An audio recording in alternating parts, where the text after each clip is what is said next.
ಈ ವರ್ಷ ಮಾರ್ಚ್ 8ನೇ ತಾರೀಕು ಈ ದಿನನ ಒಂದು ಅದರ ಸಂಕೇತವಾಗಿ ಒಂದು ಮಹಿಳೆಗೆ ನಾವೆಲ್ಲರೂ ಮೊದಲು ಗೌರವ ಕೊಡಬೇಕಾಗ್ತದೆ. ಮಹಿಳೆ ಅವರು ಗೌರವ ಕೊಟ್ಟು ಅವರು ಸಬಲೀಕರಣ ಆದರೆ ಒಂದು ಮನೆ ಸುಸ್ಥಿರವಾಗಿರ್ತದೆ. ಮನೆ ಸುಸ್ಥಿರವಾಗಿದ್ದರೆ ಒಂದು ರಾಜ್ಯ ಹಾಗೂ ದೇಶ ಕಟ್ಟಲು ಅನುಕೂಲವಾಗ್ತದೆ.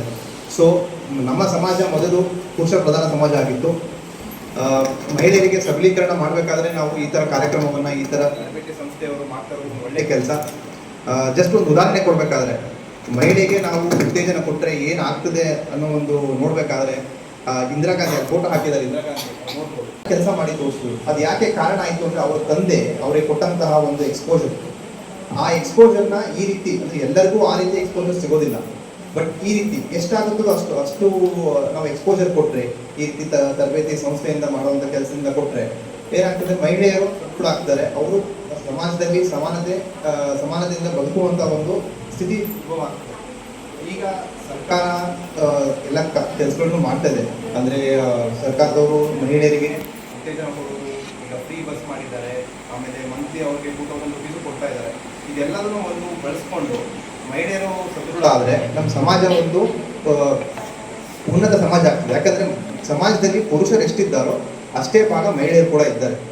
ಬಟ್ ಅದು ಹಿಂದಿನಿಂದ ನಮ್ಮ ಪುರುಷ ಪ್ರಧಾನ ಸಮಾಜ ಆಗಿದ್ದರಿಂದ ಆ ಲೆವೆಲ್ ಇನ್ನೂ ಈಕ್ವಾಲಿಟಿ ರೀಚ್ ಆಗಿಲ್ಲ ನಾವು. ಸೊ ಈ ರೀತಿ ಕಾರ್ಯಕ್ರಮ ಮಾಡೋದ್ರಿಂದ ಈ ದಿನವನ್ನು ಪುರುಷರ ದಿನ ಅಂತಲೂ ಇದೆ. ಬಟ್ ನಾವು ಇದಕ್ಕೆ ಯಾಕೆ ಉತ್ತೇಜನ ಕೊಡಬೇಕು ಅಂದರೆ ನಾವು ಇನ್ನೂ ಸಮಾಜದಲ್ಲಿ ಮಹಿಳೆಯರು ಆ ಒಂದು ಈಕ್ವಾಲಿಟಿ ಇನ್ನೂ ಬಂದಿಲ್ಲ ನಾವು.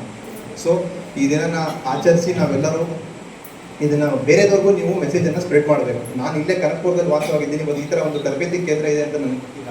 ಬಟ್ ಇಲ್ಲಿ ಒಂದು ಒಳ್ಳೆ ಕೆಲಸ ನಡೀತಾ ಇದೆ. ನೀವು ಕೂಡ ಇಲ್ಲಿ ತರಬೇತಿ ತೊಗೊಂಡಿರೋ ಸಂಸ್ಥೆ ಬಗ್ಗೆ ಆಗಲಿ, ಮಹಿಳೆಯರ ಸಬಲೀಕರಣ ಬಗ್ಗೆ ಆಗಲಿ, ನೀವು ಸಮಾಜದಲ್ಲಿ ನಿಮ್ಮ ಪರಿಚಯ ಇರುವಂಥ 4 ಜನರಿಗೆ ಹೇಳಿದ್ರೆ ಒಂದು ವಿಷಯ ಮುಟ್ಟುತ್ತೆ ಬೇರೆಯವರಿಗೆ. ಸೊ ಆವಾಗ ಎಲ್ಲರೂ ಕೈ ಜೋಡಿಸಿದ್ರೆ ಈ ರಾಷ್ಟ್ರನ ಒಂದು ಸದೃಢ ರಾಷ್ಟ್ರವಾಗಿ ನಾವು ಮಾಡ್ಬೋದು. ಸೊ ಮತ್ತೊಮ್ಮೆ ಈ ಕಾರ್ಯಕ್ರಮವನ್ನು ನಾನು ಉದ್ಘಾಟನೆ ಮಾಡಿ ಇವತ್ತು ನಾನು ಆ್ಯಕ್ಚುಲಿ ಕಾನೂನು ಬಗ್ಗೆ, ಮಹಿಳೆಯರ ಹಕ್ಕುಗಳ ಬಗ್ಗೆ ಅವರು ತಿಳಿಸ್ಕೊಡ್ತಾರೆ. ಅದನ್ನು ನೀವು ಸಂಪೂರ್ಣವಾಗಿ ಉಪಯೋಗಿಸಿಕೊಂಡು ನಿಮ್ಮ ಪರಿಚಯ ಇರುವಂಥ 4 ಜನರಿಗೆ ತಿಳಿಸಿದರೆ ಅದು ಅನುಕೂಲ ಆಗ್ತದೆ ಅಂತ ಹೇಳಿ ಈ ಕಾರ್ಯಕ್ರಮವನ್ನು ಅಧಿಕೃತ ಉದ್ಘಾಟನೆ ಮಾಡಿ ನನಗೆ